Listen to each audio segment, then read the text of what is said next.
Betty Ford, Turning Around the Lives of Americans by Lilliana Duyck and Heidi Slick-Toski. Elizabeth Bloomer, most commonly known as Betty Ford, turned America around by being open about her breast cancer, drug and alcohol addictions, and her work for women's rights. Betty Ford was born on April 8, 1918 at Lakeview Hospital in Chicago. Her parents were William Stevenson Bloomer and Hortense Neer. She and her family were living in Grand Rapids by the time she reached the age of 2. When she was 8 years old, Betty started dance class. She learned tap, ballet, and modern dance. She loved and enjoyed dancing so much she made it her dream to use it as her career. In high school, she rented space and opened her own dance studio. Betty was good enough that she got to study with Martha Graham. Betty's dad died in 1934. At his funeral, Betty's mom told her that he was an alcoholic. Her mom was very strong and did her best at raising her kids. Betty's mom showed her how independent a woman could be. Because of this, Betty looked to her mom as a role model. Her other role models were Martha Graham and Eleanor Roosevelt. She looked up to these women because of their independence. In 1942, Betty married a man by the name of William Warren, but the marriage ended in December of 1947, lasting just 5 years. Why do you think she got divorced, since that wasn't usually what you would do? It usually wasn't. It was, we don't know a lot about that. It was just a lot to do with just compatibility. Once they were married for about 5 years, and I think it just wasn't a good fit, and it was unusual at the time to divorce, but they didn't have any children, and again, I think Betty Ford, being the strong person that she was, decided that it was better to end it than to continue. She then met Gerald R. Ford, an attorney and World War II veteran, at a dance, and 3 years later he proposed to her. They were married just 2 weeks before Election Day. Gerald won the election and became a congressman for the state of Michigan. Betty was now a wife and a political spouse. She had 3 sons, Michael, John, and Stephen, and a daughter named Susan. She began to teach herself about the political process. They built a house in Washington, D.C. after they felt sure that Gerald was secure in his position. Gerald eventually became vice president for Nixon. Being the wife of a vice president was very stressing for her, so Gerald told her that he would finish being vice president and then retire. But then the Watergate scandal took place, Nixon resigned, and on August 9, 1974, Ford was sworn into presidency. Betty was now the First Lady of the United States. Betty told America that she was going to work for improving the fine arts and helping disabled children. She also said that she supported the Equal Rights Amendment and legal abortion. She also talked about her divorce and how she was seeing a psychiatrist. These were topics that First Ladies had never talked about before. Betty was going to be a new kind of First Lady and was sending America in a new direction. Well, I think part of it was her outspokenness, her candor about so many issues. The role of First Lady changes a lot from woman to woman. A lot of it depends on their personality and their interests. She was not the first very outspoken First Lady, but she was up there in the top, in the top few of, along with Eleanor Roosevelt and some others who had causes and weren't afraid to speak out and act on their behalf. During her husband's political career, Betty Ford became addicted to painkillers. Her addiction started when she pinched a nerve by simply opening a window while her husband was in Congress. She was prescribed painkillers. In a 1987 memoir, she wrote, "I loved pills. They took away my tension and my pain." But unlike many people at that time, she openly discussed it. As with her health records and documents, Betty and her husband felt the need for the White House to be open about what happened within the Ford administration. Betty Ford, along with her drug addiction, was addicted to alcohol. Her father was an alcoholic, and her brother Bob had also suffered from this disease. She started drinking at age 14. She drank because she was stressed. Betty began to see a psychiatrist, which her doctor had suggested to her. Her psychiatrist helped her through some of her problems, but they never discussed her drinking. He told her that she should take a day all to herself and do what she wants to do. She also tried joining a dance class to help with her stress, but it was not a big help. Her drinking continued, and she even appeared on television under the influence while giving a tour of the White House at Christmas time. In 1978, when she was retired from the White House, she eventually admitted that she started to have a drinking schedule while her husband was away at his job. 5 o'clock drink at a neighbor's house, another fixing dinner, and then a nightcap watching television. She said, when she began to openly talk about her addiction, she changed the way America thought about personal issues. People were now more open about their addictions and began seeking help.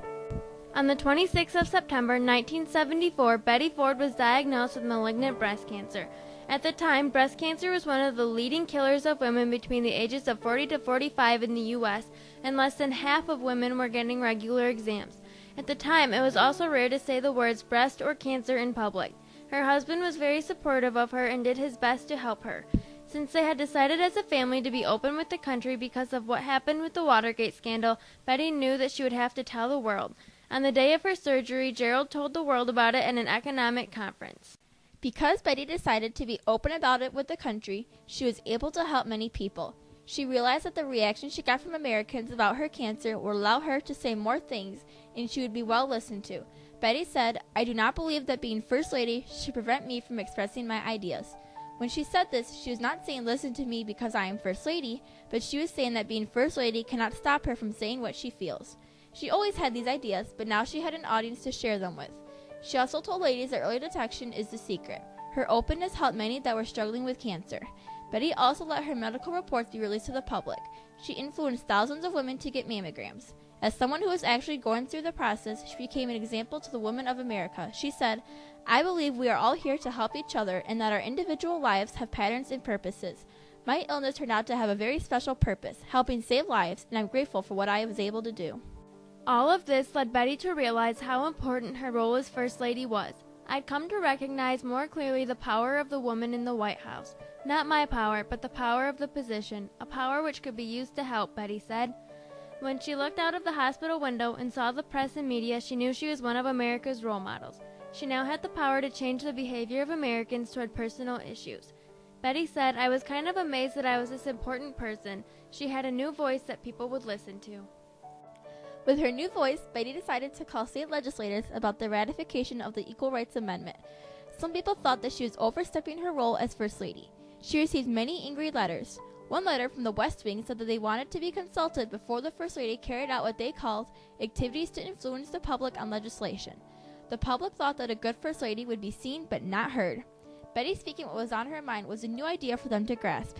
Dick Cheney, President Ford's chief of staff, told the president that Betty was getting out of control. He wanted Ford to tell Betty to cool it, but Ford told him that, "If you want her to cool it, then you go tell her yourself." Betty continued to stand up for equal rights for women regardless of what some people thought. Betty always spoke her mind and she continued to speak publicly. "I do not believe that being First Lady should prevent me from expressing my views. Why should my husband's job or yours prevent us from being ourselves? Being ladylike does not require silence," she said. Gerald was not threatened by it. He encouraged her even though she sometimes spoke out against him.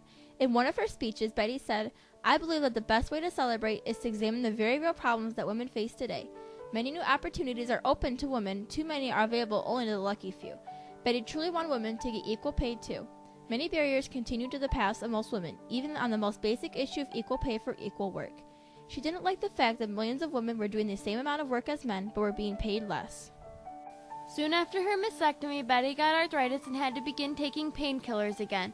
Ford lost his first presidential campaign and the couple retired and went to live in California. Betty began to mix her painkillers with alcohol and it had a very strong impact on her and she was not handling it well. Her family confronted her about her addiction and told her the truth. She felt bad that she was negatively affecting her family. Betty realized that she had a disease, so on her 60th birthday, 2 days after her family talked to her, she began a treatment program at Naval Hospital. When she made the announcement to the public, it made people realize that it was okay to get help. Betty finally recovered from her addictions, and because she knew that there were many people struggling with drug and alcohol addiction, she decided that she wanted to help them. She made a place called the Betty Ford Center, which has been described as a healing circle. She was a little worried about putting her name on the building because she was afraid of the responsibility that it would bring. She opened her center in October of 1982.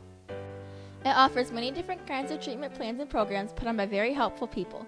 Betty even met with patients herself and told them stories about her addictions. Over the years, many people were helped and found new hope. One patient named Lorette said, "There was a lot of drinking and codependency in my extended family. Sitting in my jail cell, I thought about how many funerals I'd attended over the years of family members whose life had ended in violence or suicide. I never once heard of them getting help. There was never any mention of AA. The only way out of the terrible lives they had lived was just to die. It was one hell of a legacy." On July 8, 2011, Betty Ford died and joined her husband at the Gerald R. Ford Museum. She left a huge impact on our country, and we wouldn't be where we are today if she hadn't been our First Lady.